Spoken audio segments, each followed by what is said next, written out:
من صفات الشخص اللي بيحبك إنه يبقى باقي عليك طول الوقت.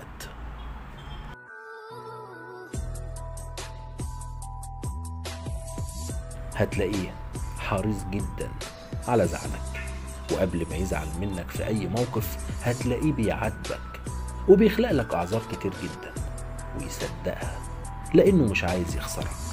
هتلاقيه عكس ناس كتير بتقف لك على الواحدة، ودول ما بيعمروش في حياة حد لأنهم ما بيحسوش بغلطاتهم، وفي نفس الوقت بارعين جدا في اللوم. الفئة دي ما بتعرفش تحب، هما بس بيبقوا معجبين في البداية، ومع أول مواجهة حقيقية معدنهم الحقيقي بيظهر لك. أما اللي بيحبك بيسامح ويعذر مرة واتنين وتلاتة، وبيعرف يحط نفسه مكانك كويس جدا، ويلتمس لك أي عذر منطقي لكونه بيحبك ومش عايز يخسرك، لا أكتر ولا أقل.